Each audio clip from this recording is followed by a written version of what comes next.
It's time for the poem of the day. I'm gonna read one of my poems, and I was listening to the Talk It Out podcast. Joyce Meyer, Lisa Harper. It was from September. I will link that below.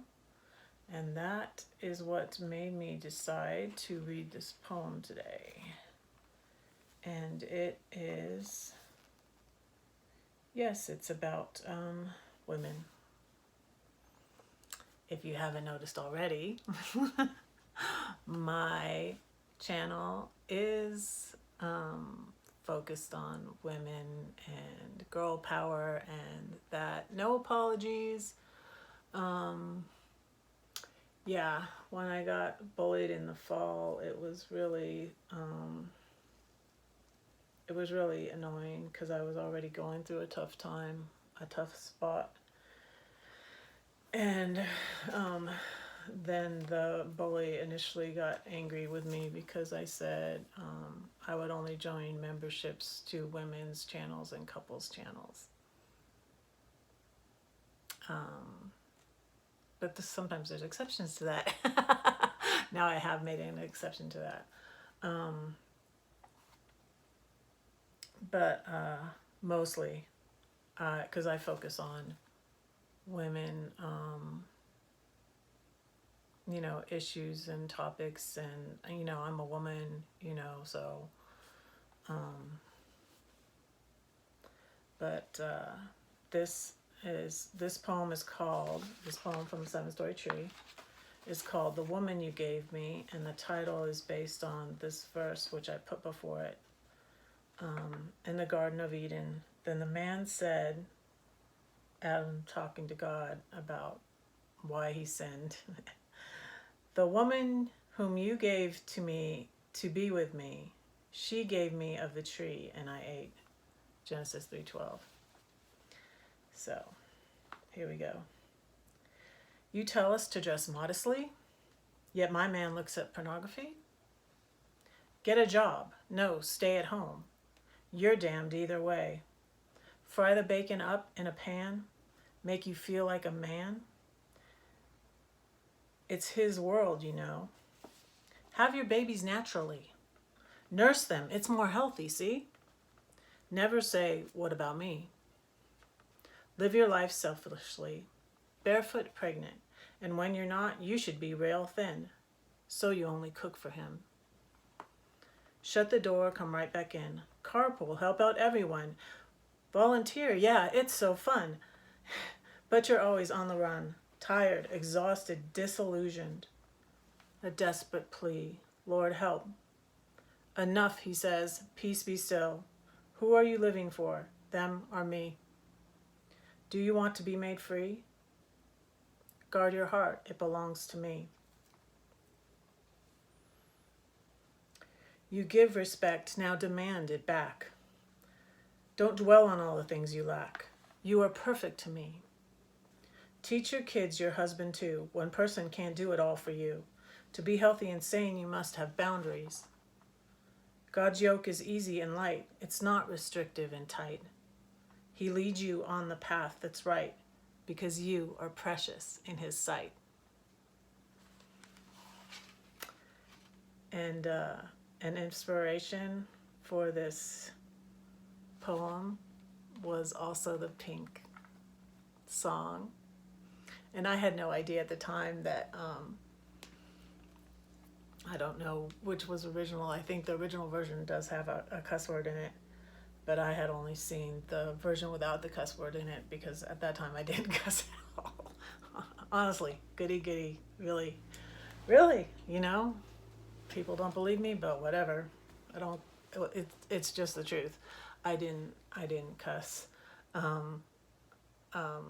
It was funny, even one day Lydia's bestie was Brooke, and one day, and all my kids played soccer, and my ex is still like a soccer fanatic, and like my oldest still plays soccer. I don't know how many of my other kids play soccer anymore, but and one day I tried out playing soccer, and so I said to Brooke, I said, guess what I did today? And I was aiming at, that I had played soccer. And she said, you said a bad word? Because literally I was, yeah. But the song, and I will link it below. I will link the clean version, but it's still risque. But it's just an awesome song about, I think like it's part of Pink's journey, but and that's a lot what the poem is about, trying to be like the perfect woman, the perfect Christian, the perfect wife, the perfect mother, and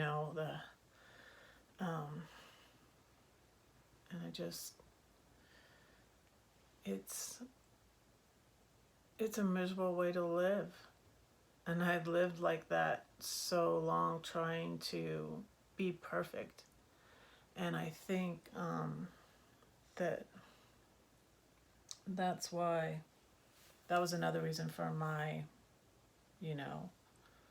the pendulum swing, the pendulum swing to the other side, which didn't last very long because I was miserable. And that is what they always said, that if you're truly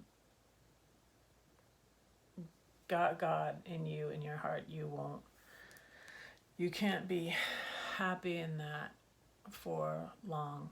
And I really was not. But I was surprised at how far I got, because I even thought at a time, and that's where, what they say, sin will take you farther than you want to go, keep you longer than you wanted to stay. And how does the rest of it go? And make you pay more than you wanted to pay. But I almost got to the point where I was like, am I an atheist? And the answer was no. If you look at one of the songs in my playlist, it's Keisha's praying. I hope you're somewhere praying. I hope you're somewhere praying. Where she says at the beginning, give me a sign. And I said, that thing with the American Girls book was, and things kept on happening like that, where I was like, I have to believe there is. So I went from almost being atheist. I was like, am I an atheist? Which is crazy, because it was a totally like 360 degrees from where I was before. Goody two-shoe person to almost being an atheist, considering being an atheist. And but I was just angry, and everything kept happening that showed me that God was real. And so I said, okay, I'm agnostic. I just don't think, because before I was like, I have all the answers, like, I know the whole Bible and I have all the answers. I know everything. And I would tell people too. And everybody just needs Jesus. And I still have him tattooed on my hand. And I love Jesus, but life isn't that simple. Life isn't that simple. And there it went again. I just went on about things I didn't know I was going to go on about. But I have stuff to do today, you guys, and I want to get back here for Glorious Life on Wheels Live at 5 o'clock 3 p.m. Central, 6 p.m. Eastern. I'll see you there. Love y'all. Bye.